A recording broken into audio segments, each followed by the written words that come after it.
Perang bukan hanya pertarungan senjata dan strategi, tapi juga soal anggaran yang bisa menguras dompet negara. Israel kini menghadapi dua front sekaligus, perang di Gaza dan konflik panas dengan Iran, harus merogoh kocek negara dalam jumlah fantastis setiap hari. Israel diperkirakan menghabiskan lebih dari 100 triliun rupiah per hari dalam konflik bersenjata melawan Iran. Belum termasuk biaya sosial atau ekonomi lain yang timbul akibat perang. Rincian ini mencerminkan betapa besarnya biaya sebuah perang. Mungkinkah tekanan ekonomi bisa memangkas durasi perang? Dan untuk membahasnya, kami sudah terhubung dengan Dr. Nina Sapti Triaswati selaku ekonom Universitas Indonesia. Halo Bu Nina. Iya Bu Nina, sudah bisa mendengar suara saya? Tampaknya masih ke-mute ya? Ya, sudah sangat jelas. Terima kasih. Selamat sore. Oke. Ya, Bu Nina, apakah ini tandanya mimpi buruk ekonomi dunia ini sudah jadi nyata? Karena sejak pecahnya konflik Iran-Israel pada 13 Juni lalu, harga minyak dunia terus meroket ini. Brent udah naik 11%, diikuti WTI naik 10%, di mana serangan Amerika Serikat ke tiga fasilitas nuklir Iran juga kembali lagi-lagi mengguncang harga minyak dunia pada perdagangan Senin. Gimana menurut pendapatnya analis dari Bu Nina? Ya, betul sekali. Ini proyeksinya akan sulit ya. Kenapa? Karena kecepatan untuk negosiasi menjadi sangat penting. Ya, kalau seandainya negosiasi sukses, dikatakanlah China memegang peranan ya penting di dalam mengendalikan perekonomian dunia, termasuk di dalam ini adalah kerjasama dengan Iran, maka diharapkan bisa Selat Hormuz tetap dibuka dan bisa menstabilkan kembali ya, menstabilisasi kembali harga yang sangat tinggi itu. Tapi kan yang kita tidak bisa baca adalah kelanjutan perangnya sendiri ya. Jadi otomatis ekspor dari Iran turun ya, dan negara-negara Teluk juga akan terganggu begitu ya. Jadi kita akan lihat dampaknya tetap ada walaupun Selat Hormuz dibuka ya. Jadi perkiraan 20-30% naiknya harga minyak itu menjadi nyata ya. Ekspektasi harganya sudah terjadi, jadi akan mempercepat inflasi, akan tertekan ya, semakin tinggi begitu ya di berbagai negara termasuk negara industri Amerika ya, termasuk Indonesia juga karena Indonesia impor sebagian besar minyaknya. Jadi kita tahu bahwa kuncinya ada di negosiasi antara China memegang peranan sangat penting, Amerika juga sangat penting ya, sehingga masing-masing pihak diharapkan bisa cooling down ya, bisa memperdingin suasana ya. Saat ini kan tentu saja kedaulatan negara Iran itu sangat terganggu ya. Jadi kita bisa bayangkan tidak mungkin hanya sekedar ancaman bisa menghentikan Iran ya. Tidak berhenti ya. Kita bisa lihat ini sangat keputusan sangat krusial ya di sini yang dilakukan Amerika di luar dugaan dari berbagai negara lainnya gitu. Karena kan awalnya hanya Gaza dan Palestina. Ya, sekarang melebar. Ini tiba-tiba ada nuklir. Padahal nuklirnya untuk damai. Ya, jadi kita lihat negosiasi ini yang perlu dirapikan ya di atas, di elit atas dari Amerika maupun Iran dan China dan juga Rusia. Bicara soal negosiasi, apakah itu akan benar-benar terjadi dalam waktu dekat begitu kan? Mengingat ini Amerika masih mengancam Iran untuk tetap berdamai, kalau enggak akan melancarkan serangan yang lebih dahsyat dan katanya lebih mudah begitu. Kalau misalnya kita melihat kan berarti ada kemungkinan besar ini Iran akan benar-benar menutup Selat Hormuz. Nah kalau misalnya ini benar-benar terjadi, sudah diperkirakan akan terjadi pelonjakan harga minyak, dunia akan semakin krisis pasokan energi, bahkan industri dalam negeri tiap negara terancam merosot. Nah, kalau sudah seperti ini dunia bisa apa kita, Bu Nina? Jadi ekspektasi inflasinya sudah terjadi ya. Jadi kalau kita lihat seperti ini kan semua akan memperhitungkan kenaikan harga minyak 20% lebih gitu ya, bisa 30 gitu kan. Karena semakin panjang semakin mahal biayanya. Ya, jadi kita akan lihat kalaupun ya negosiasi terjadi tidak serta-merta membaik ya. Karena yang dilakukan Amerika itu memanaskan suasana. Ya, mengancam itu tidak akan menghentikan Iran untuk mengirim eh, apa bomnya ke Israel ya. Jadi suasana ini akan tetap panas dan kita lihat kuncinya juga sebetulnya awalnya adalah Gaza. Jadi Palestina itu sudah dijajah luar biasa oleh Israel kan. Jadi Indonesia termasuk yang membela Palestina dengan sangat jelas ya. Presiden kita mengatakan ini polisi dunia tidak bergerak dengan jelas gitu. Jadi negara lain harus mengerem kejahatan perang dari Netanyahu ya dalam hari ini Perdana Menteri Israel. Dan ini dianggap angin gitu. Jadi yang utamanya di sini adalah Palestina, tiba-tiba dialihkan ke nuklir. Padahal nuklirnya kan damai ya. Jadi tujuan damai nuklir tidak boleh. Jadi International Association ya, IAEA tadi ya, IAEA itu sangat penting sekali mengatakan ini kaidahnya sudah pelanggaran hukum internasional oleh Presiden Amerika Serikat. Nah, karena yang melakukan Amerika Serikat, apakah negara-negara lain bisa mengerem? Ya, pertama negara lain, yang kedua adalah dalam negeri Amerika Serikat sendiri itu juga ada pergolakan politik ya. Jadi artinya berbagai pihak itu sudah tidak puas ya dengan Amerika Serikat sebagai presidennya itu adalah Trump. Ya, jadi kita bisa lihat ada dua sisi nih. Tapi kan proses negosiasi internasional akan alot ya, akan lama. Ya, jadi ada dua sisi yang memang Trump mencoba menggunakan perang itu sebagai alat untuk menjadikan berkuasanya dia sebagai presiden itu lebih kuat karena yang dilakukan kan undang-undangnya emergency gitu ya. Jadi bisa lihat bahwa perang itu menjadi alatnya Trump untuk mempertahankan kekuasaan. Demikian juga Israel. Ya, perang menjadikan dia di backup oleh Amerika dan menunjukkan kekuasaannya. Dan itu yang tidak dikehendaki oleh China maupun Rusia ya. Dan Indonesia sebagai negara non-blok juga dirugikan kan. Jadi berbagai negara itu sudah tidak happy ya dengan situasi Israel dan Amerika Serikat. Tapi apakah cepat proses negosiasi, proses cooling down, ini yang menentukan harga minyak dan menentukan inflasi di berbagai negara gitu ya. Jadi yang inflasi bukan hanya Amerika dan Israel atau Iran, tapi semua negara dunia terkena dampaknya. Ya itu yang kita tunggu ya, kecepatan negosiasi, kecepatan cooling down, mengurai masalahnya bahwa ini nuklir untuk damai, kan nanti bisa bahaya kan. Indonesia juga mau mengembangkan nuklir untuk damai ya, untuk pembangkit listrik. Masa nggak boleh gitu ya. Jadi ini paling efisien ya misalnya kalau dihitung secara pengalaman Putin ya Amerika Serikat juga lihat ya berbagai negara kan mengembangkan nuklir itu bukan hanya untuk perang tapi untuk damai ya bahkan Jepang juga punya site nuklir kan untuk pembangkit listrik ya jadi kita bisa lihat ini krusial sekali ya bahwa aturan internasional harus dihormati apakah Amerika ikut aturan. Ini kan yang dipertanyakan berbagai negara. Tampaknya kan dia melanggar banyak aturan, ya termasuk peraturan dari International Organization dari Atomic Energy ini ya. Jadi ini penting sekali untuk diuraikan dengan cepat. Harapan kita ya kecepatan proses negosiasi bisa mengalahkan inflasi gitu ya. Karena kan kalau ekspektasi inflasi itu terjadi semakin buruk beritanya semakin tinggi. Harga saham juga begitu semakin jeblok ya. Jadi perekonomian dunia adalah menurun drastis ya dari sisi investasi, dari sisi harga minyak inflasi gitu ya. Jadi ada indikator yang akan memburuk dengan cepat gitu. Ya, Bu Ini Nina, yang kita tunggu dari proses negosiasi. Ya. ya, tapi menariknya ini di tengah ancaman dan tekanan Trump terhadap Iran begitu ya untuk menunjukkan dominasinya, ini ada sebuah ironi yang sangat besar ini. Justru pasca menyerang Iran, sekarang justru Amerika Serikat yang meminta-minta pada China untuk mencegah Iran menutup Selat Hormuz. Ini kan justru sebelum melakukan serang kayaknya tidak mengkalkulasi yang benar begitu ya resiko terbesarnya seperti apa. Nah tapi kan di satu sisi memang China adalah pembeli minyak Iran terbesar di dunia. Kira-kira apakah China akan mengikut Amerika Serikat untuk melobi Iran seperti itu? Ya, saya pikir ini saat yang baik untuk membuat peraturan internasional lebih kuat ya, lebih dihargai. Karena saat ini kan tidak bisa semena-mena menyerang sebuah negara karena alasan yang tidak jelas ya.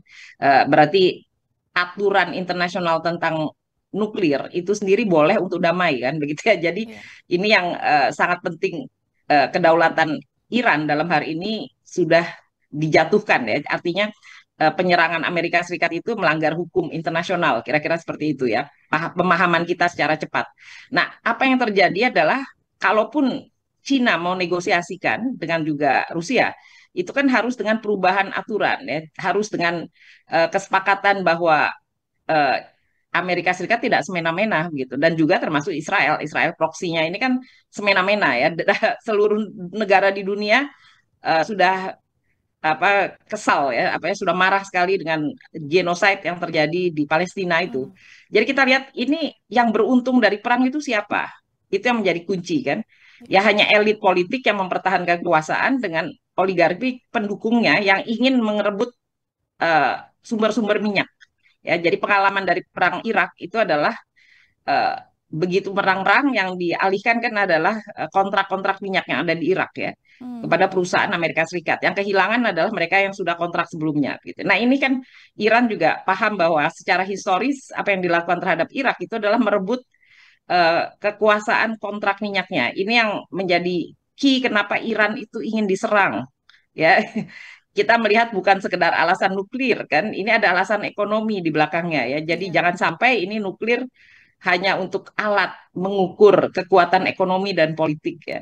Jadi pengalaman dari Irak itu bisa dilihat terhadap Iran sekarang. Nah, ini yang menjadi pelajaran buat berbagai negara lainnya termasuk Indonesia. Apalagi ini ada BRICS kan. Ya, jadi BRICS itu membuat posisi sebetulnya kita sudah ingin ada perubahan peraturan yang lebih adil ya secara hukum internasional. Nah, hari ini kan terbukti bahwa hukum internasionalnya dilanggar dengan sangat gampang. Ya, tadinya memang Amerika posisinya kuat sebagai polisi dunia, tapi itu kan harus lewat Dewan Keamanan.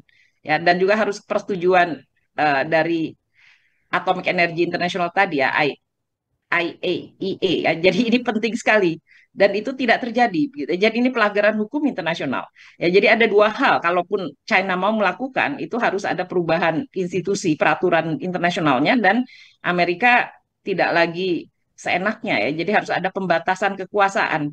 Ya, ini yang saya pikir kenapa Putin dan Xi Jinping ya dari China dan Rusia ini kan mengerem ini ya, jangan sampai kekuasaan itu hanya buat keuntungan dari Amerika dan Israel gitu ya. Apa keuntungannya Iran gitu kan? Iran hancur gitu ya dan Hmm. China juga berhitung di sini ya. Jadi saya pikir ini yang ditunggu oleh masyarakat dunia ya, yang tidak puas dengan keadaan ekonomi dan tidak puas juga dengan keputusan politiknya. Ya, perang itu tidak diinginkan. Rakyat Amerika juga demo, tidak ingin perang gitu ya. Sebagian rakyat Amerika dengan sangat keras, senatornya juga menolak ini perangnya siapa, bukan perang kita, ini perangnya Israel gitu ya. Hmm. Jadi kita lihat Indonesia termasuk yang tidak suka perang juga. Kita ingin damai. Ya, untuk damai itu kita harus punya kekuatan ekonomi dan kekuatan politik kan. Jadi itulah sebabnya negosiasi mungkin akan lama gitu ya. Kalaupun China menyetujui harus ada perubahan yang jelas ya dari aturan yang berlaku sekarang dan posisi Amerika sendiri itu menjadi sangat penting ya yang dilakukan Trump tidak memberikan contoh baik ya karena dia yang memulai Israel yang memulai mengirim senjatanya gitu ya lalu disusul oleh Amerika ini bukan contoh yang baik dan memanaskan situasi ya di Teluk ya di daerah Timur Tengah dan juga seluruh dunia sekarang panas gitu ya Hmm. kita inginkan cooling down ya jadi mudah-mudahan peran dari China dan Rusia dalam hal ini bisa menengahinya bisa dengan cepat kalau tidak cepat yang terjadi adalah harga-harga naik inflasi terjadi, semua negara akan rugi secara ekonomi ya, pertumbuhannya terhambat. Ya, berarti maksudnya ini ada udang di balik batu gitu. Sebenarnya di balik serangan Amerika Serikat terhadap fasilitas nuklir Iran yang selama ini menjadi serangan utama Amerika begitu ya. Sebenarnya yang disasar atau tujuan utamanya adalah minyak Iran begitu. Untuk menguasai rantai Saya kira pasok minyak dunia seperti itu, Bu Nina? kita bisa mengatakan ada hubungannya. Kenapa kok Iran yang disasar, gitu kan? Hmm. Yang punya nuklir ini kan Iran dan Iran ini yang disasar duluan oleh Israel. Padahal masalahnya kan di Israel. Israel juga punya nuklir, gitu kan dibalik kan. Jadi artinya ketidakadilannya ada di sini kan. Kenapa Iran tidak boleh nuklir untuk damai? Itu pun juga kuncinya kan untuk alasan pembangunan ekonomi ya. Jadi kita bayangkan nuklir itu boleh digunakan kan kalau untuk tujuan damai. Nah ini yang menjadi abu-abu ya. Jadi International Atomic Energy tadi Association ini sangat mengerem ini kan bahwa ini nggak ada bukti dia membuat senjata. Yang ada adalah pengayaan untuk tujuan damai. Kenapa diserang gitu kan? Jadi pertanyaan berikutnya tentu kenapa Trump perlu menyerang ini gitu. Rakyatnya sendiri kaget-kaget kan kenapa? Karena nggak ada yang mau perang, biaya perang mahal. Ya pengalaman Irak itu biaya perang yang sangat mahal. Tapi dari Irak kita bisa belajar yang didapatkan Amerika keuntungan apa yang dia dapat? Keuntungan dari minyak gitu ya. Penguasaan jalur perdagangannya gitu. Dan apa yang dilakukan dengan adanya perang, baik Amerika maupun Israel, jualan senjata gitu ya. Jadi ketika ada perang yang jualan senjata itu untung gitu kan. Jadi perang ini tidak menguntungkan orang yang ingin damai, tapi menguntungkan bagi yang ingin tetap berjualan senjata banyak ya dan ingin dapat minyak secara cepat gitu kan. Ya, sumber energi dunia ini kan masih minyak sekarang yang terbesar. Ada batu bara, ada yang lain, tetapi kan yang masih menguasai minyak itu adalah Timur Tengah gitu ya. Jadi kenapa Timur Tengah panas ya? Karena punya minyak di situ dan punya mineral lainnya gitu ya. Jadi ini yang menjadi hati-hati kita lihat siapa sih yang untung. Rakyat Israel tidak untung dari perang ini. Mereka teriak-teriak minta ampun gitu ya. Tapi yang tenang-tenang, yang senyum-senyum senang gitu kan Perdana Menterinya gitu kan. Hmm. Dan ini pertanyaan juga bagi rakyat Amerika Serikat. Kita juga nggak senang harga minyak naik atau harga-harga naik ya. Dengan kebijakan selama ini, kenapa tiba-tiba jadi perang gitu kan. Ini akan memacu ekonomi lebih buruk buat Amerika ya dan juga buat dunia. Ya, jadi tidak sebagian besar rakyat tidak ingin perang. Yang ingin hanya sekelompok kecil ya, sekelompok kecil orang yang menguasai perdagangan energi dan menguasai militer. Ya, dari itu yang kita bisa lihat kenapa harus ada perang, karena ada yang jualan senjata. Dan yang bagi yang ingin damai, dia harus punya senjata juga. Gitu. Dan Iran menggunakan nuklir bukan untuk senjata, alasannya untuk tujuan damai. Indonesia akan mengembangkan nuklir juga untuk tujuan damai kan, untuk katakan pembangkit listrik begitu kan. Ini sangat penting buat industrialisasi ya. Jadi kita lihat ini yang menjadi pertanyaan besar kan. Kenapa? Kenapa salah gitu kan? Kenapa diserang gitu kan? Dan ini Amerika cuman mengancam besok nggak boleh lagi punya nuklir. Kenapa gitu kan? Ya. Tidak adil ya bagi negara-negara yang ini industrialisasinya cepat, energi itu memang bisa dibangun dengan cepat dengan nuklir yang katakan hati-hati gitu ya. Nuklir yang penuh dengan apa katakan security yang luar biasa gitu ya. Dan itu terjadi di berbagai negara dunia di mana mereka punya pembangkit listrik sehingga industrialisasi berjalan cepat. Ya, nah ini juga menjadi pertanyaan kan. Ya, jadi saya pikir kita harus hati-hati dan melihat posisi ini. China tak sadar persis bahwa ini adalah alat saja atau game gitu ya bagi Amerika untuk melihat siapa yang bisa membela dia atau tidak gitu kan. Jadi ancaman-ancaman ini tidak baik dalam jangka panjang Hmm. ya, artinya semua dunia dirugikan ya. Kita rugi dengan adanya kegiatan perang. Rakyat sebagian besar dunia itu rugi. Hanya sekelompok kecil yang berdagang dengan keuntungan luar biasa kalau ada perang, kalau ada berita buruk, berita yang jualan senjata atau itu adalah mereka yang beruntung gitu kan. Jadi ada the winner, ada losers ya. Nah, ini yang harus dinegosiasikan dengan mempertimbangkan berbagai kepentingan ekonomi seluruh dunia ya dan juga ancaman dari sisi etika ya. Jadi yang dilakukan ini setelah ada perang Iran dengan Amerika lupa bahwa genosid itu masih terjadi di Palestina Hmm. gitu ya. Palestina itu masih susah hidupnya gitu kan. Jadi gimana nih? Ini kan berita buruk yang ini menutupi berita buruk lainnya di mana Netanyahu sudah dinyatakan sebagai penjahat perang secara internasional. Ya, jadi kita lihat sekali alangkah tidak adilnya dunia hari ini. Ya. Sementara secara ekonomi semua merasakan kerugian ya dari perang ini. Jadi kita tidak ingin perang, kita ingin hati-hati mengcooling down, tetapi juga tidak meniadakan kejahatan perang yang dilakukan Perdana Menteri Israel dan juga menghalangi ya atau menyetop adanya genosid yang ada di Palestina.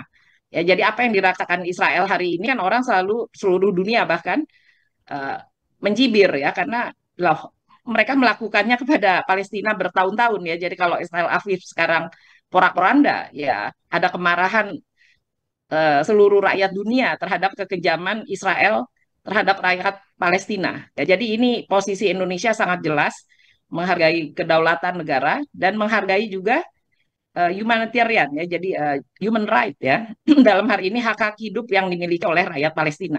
Tapi dengan adanya perang Iran ini diserang oleh Amerika, maka berita yang ini terhilang ya, terhilang dari kecaman kan, pindah ke perang Iran dan Amerika jadinya gitu. Ya, Dan banyak ini kita teka-teki harus besar hati-hati. sebenarnya ya, Bu Nina, terkait apa yang menyebabkan serangan terhadap Iran ini masih menimbulkan banyak pertanyaan besar sebenarnya. Nah, kalau misalnya kita bicara soal tadi hitung-hitungan biaya perang yang sebenarnya tidak masuk akal ini, Bu Nina, ini kan Sebenarnya Israel menghadapi tantangan besar ya, karena saat ini menghadapi dua front sekaligus, seperti yang tadi disebutkan sudah dipaparkan Bu Nina terkait perang di Gaza dan saat ini konflik panas dengan Iran. Nah, untuk peran melawan Iran aja nih Israel diperkirakan menghabiskan sekitar 11,8 triliun rupiah per hari. Nah, bagaimana ini bisa membiayai dua perang besar tanpa menghancurkan fondasi ekonomi ini, kan kayaknya nggak masuk akal sebenarnya. Akan hancur. Jadi tentu saja yang dilakukan Iran tidak berhenti menyerang Israel. Karena Israel itu proksi dari Amerika. Jadi kalau Israel rata dengan tanah, paling tidak Iran mengatakan kita posisinya lebih kuat dari Israel, kira-kira gitu kan. Nah, Iya. ini tidak baik juga dari sisi berita buruknya, begitu kan. Nanti kelanjutannya apa? Karena yang dilakukan Amerika mengancam, kalau tidak damai maka saya serang lagi gitu ya. Nah, ini kan berarti ada resiko ya melanjutkan perang, itu artinya ketika Tehran tetap mengebom Israel, maka ancaman Amerika akan mengirimkan bom lagi gitu ya. Dan ini yang harus dihentikan oleh dunia atau oleh rakyat Amerika sendiri. Jadi dari sisi dunia ini adalah pelanggaran dari hukum internasional. Ya, ini kedaulatan sebuah negara yang ingin memiliki tujuan nuklir untuk damai. Ya, jadi baik Rusia maupun China itu sudah mengulurkan tangan untuk menjadi penengah gitu kan. Kenapa? Karena ya mereka lah sahabat-sahabat dari Iran yang selama ini membantu Iran ya. Dan ternyata juga Amerika juga perlu bantuan China untuk menghentikan eh, apa kebijakan penutupan Selat Hormuz ya. Jadi saya melihat harusnya Trump tidak usah lagi memberikan berita buruk. Hmm. Kalau berita buruk itu terjadi, itu yang perlu dilakukan adalah mengubah aturannya. Perdagangan internasional itu tidak bisa semena-mena seperti sekarang, gitu ya. Kenapa semena-mena kita katakan ya karena ada negara yang nggak puas lalu dia ngebom aja, gitu ya. Padahal kemajuan Iran atau negara lain, termasuk China, itu kan diperoleh dengan investasi jangka panjang. Jadi ketika tujuan damai untuk pembangkit listrik, katakan nuklir tadi dipakai untuk listrik, maka yang terhenti itu kemajuan ekonomi Iran. Ya, itu yang harus dilihat. Itu yang ditentang oleh Putin atau China, karena mereka pun juga punya nuklir untuk tujuan damai. Bahkan Jepang pun punya, ya. Indonesia akan membangun ya kerjasama kemarin kan sudah ditandatangani. Artinya Indonesia juga ingin menggunakan nuklir untuk damai. Ya, jadi nuklir tidak salah kalau digunakan untuk damai. Kenapa harus dibom? Gitu ya. Jadi ini yang membuat kita khawatir ya kekuatan organisasi internasional ini ternyata tidak dipercaya oleh Presiden Amerika Serikat. Ya, dia melanggar itu karena dianggap ya pengetahuan Amerika Serikat lebih benar dari masukan Israel yang mengatakan ada senjata di situ. Dan kalau kita ingat dulu Irak juga dengan alasan senjata nuklir.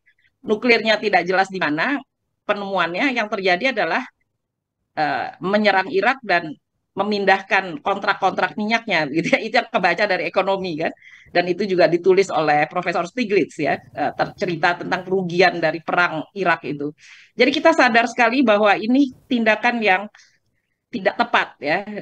Tentu saja dunia sudah mengecam, tetapi apakah bisa menghentikan perlakuan seperti ini ya?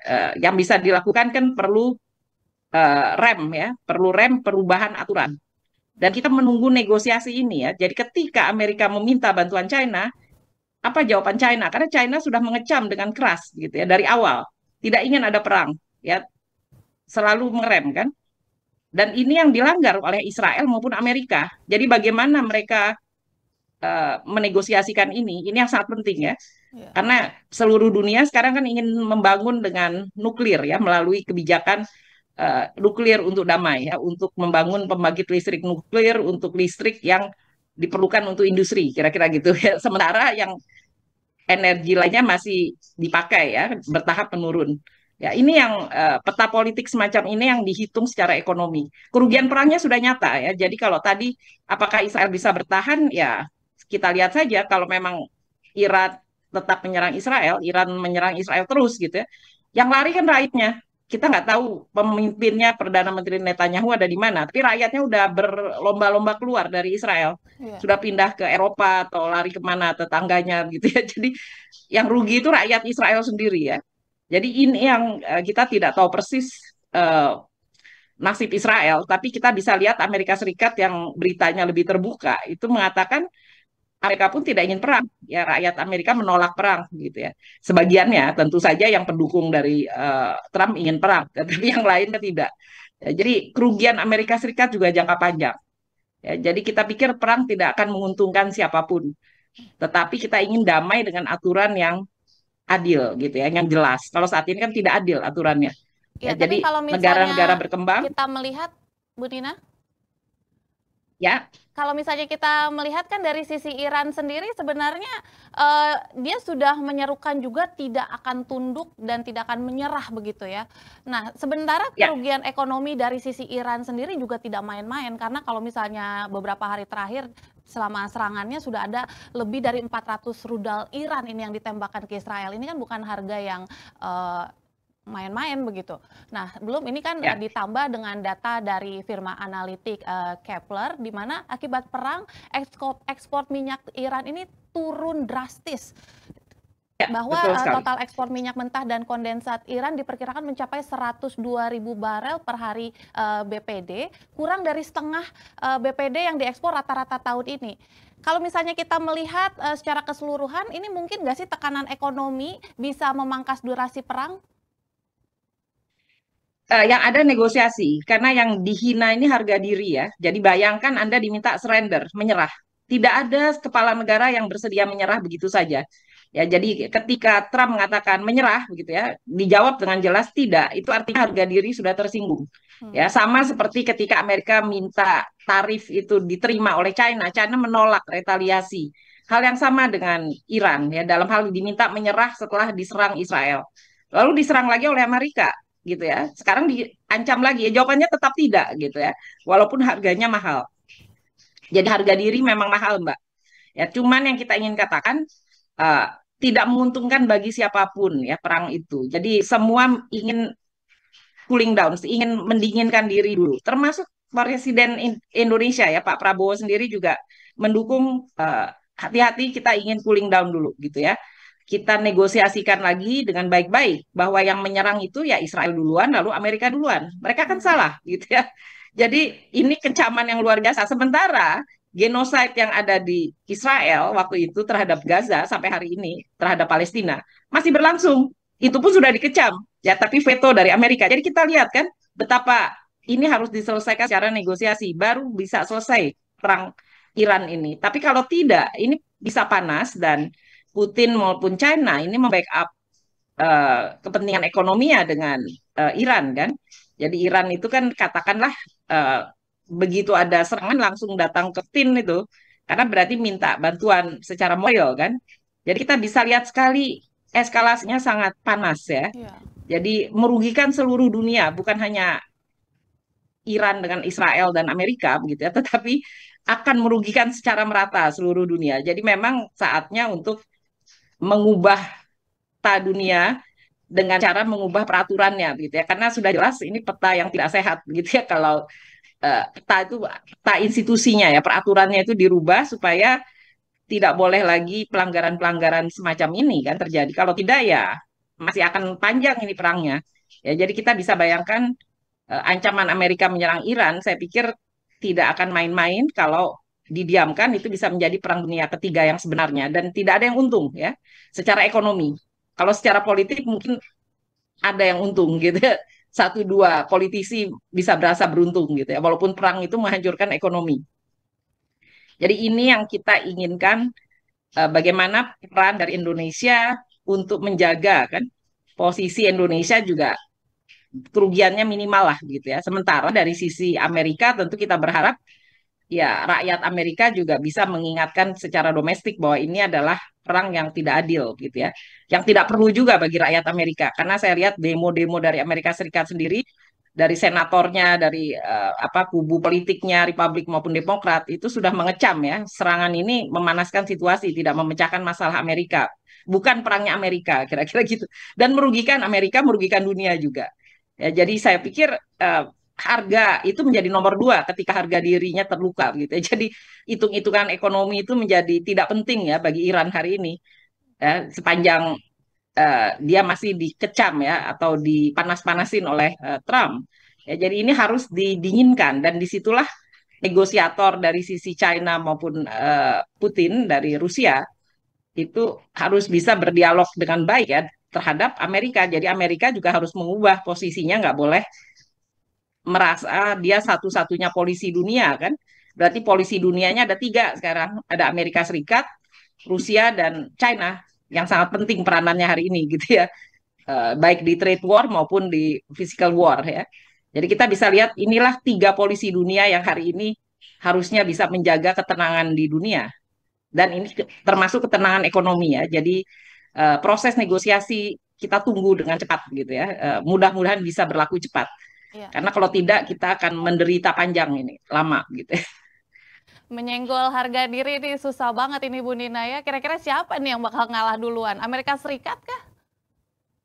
Ya, kalau harga diri itu ada hitung-hitungannya. Jadi rakyat Amerika pun sudah mengecam kan. Jadi saya pikir eh, dua-duanya harus berjalan ya. Tekanan internasional terhadap Trump maupun domestic policy dari Amerika sendiri. Karena Amerika juga banyak yang tidak puas ya dengan kebijakan Trump baik trade war maupun sekarang ini perang terbuka ya, fisik itu lebih mahal lagi biayanya. Trade war saja sudah mahal gitu ya. Hmm. Jadi yang dilakukan Amerika di bawah pimpinan Trump ini katakanlah membuat kacau keadaan Amerika Serikat sendiri, termasuk juga kepada seluruh dunia karena Amerika negara besar. Ya, jadi banyak yang tidak puas ya, dan kita lihat ketidakpuasan itu meledak ya, ditambah dengan apa serangan Amerika ini tambah meledak gitu. Jadi ini Putin, China dan Amerika Serikat yang harusnya dengan jelas gitu ya menegaskan karena sudah jelas Rusia maupun China itu dalam satu posisi ya, dalam posisi tidak ya mengecam Amerika Serikat di Dewan Keamanan sudah sangat jelas ya. Ini posisi yang salah yang dilakukan Amerika Serikat dan ini merugikan seluruh dunia ya. Tapi kita harus sadar diri bahwa hati-hati kalau ini tidak selesai dengan cepat kerugiannya luar biasa ya, bisa melebar kemana-mana. Ya, jadi yang kita harapkan ya segera karena Putin juga berhitung kan, dia punya perang di Ukraina, China sekarang mendampingi Iran kalau kita lihat ya, luar biasa kan Ya. supportnya China kepada Iran kan karena dia punya kerjasama ekonomi yang cukup kuat ya lewat Belt and Road Initiative ya. Jadi kita pikir di situ kuncinya polisi dunia bukan Amerika Serikat sendiri sekarang, ada Rusia dan ada China dan kita punya organisasi yang namanya BRICS ya, yang katakanlah walaupun dia sifatnya asosiasi tadi, tapi cukup merupakan tekanan gerakan yang cukup besar ya, menunjukkan bahwa peta ekonomi pun sudah berubah ya. Jadi polisi dunianya jadi berubah karena ekonominya juga berubah gitu ya. Jadi ini yang harus disadari oleh uh, Amerika Serikat maupun Uni Eropa bahwa yang dilakukan ini adalah kita sama-sama rugi kalau perang, nggak ada yang untung gitu ya. Jadi mudah-mudahan tidak ada perang dunia ketiga, cukup berhenti di Israel dan Iran saja begitu ya. Jadi tidak melebar kemana-mana. Tapi Ini kalau misalnya saya pikir prediksinya ternyata negosiasinya ini masih panjang begitu ya, kalau misalnya diperkirakan tampaknya akan bakal alot, kira-kira ini kan situasinya bakal makin panas nih Bu Nina. Apa yang sebaiknya dilakukan pemerintah Indonesia terkait situasi ini? Karena kan kita selalu berdiri di tengah begitu. ya memang kita non-blok dan kita menyatakan tidak mendukung perang sama sekali gitu ya. Perang yang dikemukakan itu hanya ketika genosid terjadi kepada Palestina. Indonesia kan penjaga keamanan di situ kan, mewakili PBB ya. Iya. Jadi Indonesia tidak puas ya di situ dan karena itu menekan bahwa ini sebagai polisi harusnya nggak boleh ada genosid. Itu aja posisi Indonesia. Tapi secara ekonomi kita kan baik kepada kedua belah pihak ya. Kita bekerja sama dengan Rusia sekarang ini, baik senjata mau nuklir apa untuk damai ya, persenjataan itu dalam berbagai apa teknologinya, kepada China dengan Belt and Road Initiative, kepada Amerika pun kita kerjasama kan, kita tetap ekspor impor minyak gitu ya. Jadi tekanan tarif Amerika ya tidak mengubah posisi Indonesia sebagai temannya Amerika. Ya, jadi artinya kita tidak ingin berperang. Apa yang dilakukan Indonesia sudah benar. Cuman yang harus dilakukan dengan cepat sekarang bagi pemerintah Indonesia dan rakyat Indonesia, segeralah kita mendirikan kemandirian kita ya. Jadi kemandirian energi, kemandirian ekonomi kita dalam arti pangan gitu ya, sama karena tekanan harga minyak itu terjadi karena Indonesia nggak punya kilang gitu kira-kira kan. Ya. Mau dibangun nih tahun ini 1 juta barrel itu bisa nggak selesai gitu kan. Jadi mempercepat itulah supaya Indonesia keluar dari ketergantungan terhadap impor. ya katakan secara bertahap tadi. Tapi juga kita perlu kemandirian pangan dan mempercepat quality education kita ini kan yang dikemukakan Pak Prabowo ya orang-orang Indonesia harus lebih cepat lagi pintarnya gitu kan quality ya. Hmm. Jadi supaya yang membangun itu untuk bangsa Indonesia ya bukan untuk bangsa lain gitu kan. Jadi hasil hasil dari investasi kita di sumber daya alam itu dinikmati oleh pemodalnya orang Indonesia, rakyat yang bekerja juga rakyat Indonesia begitu ya. Boleh kerjasama ya, tapi fair lah gitu ya, jangan timpang.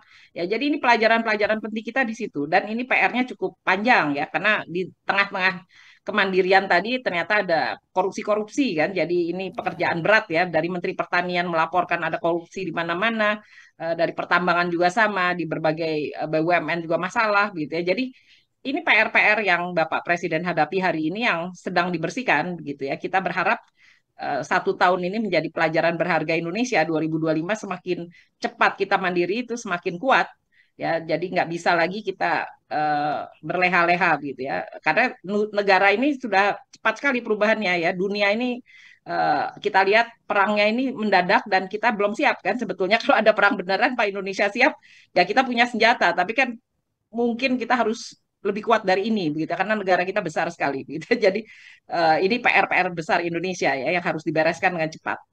Ya, semoga ini cepat begitu ya terkait bagaimana akhirnya nanti swasembada dan akhirnya Indonesia bisa berdiri di atas kaki sendiri begitu Bu Nina. Terima kasih untuk waktu Ya, dan analisisnya di Kabar Bursa hari ini. Sukses dan sehat selalu Bu Nina. sama-sama.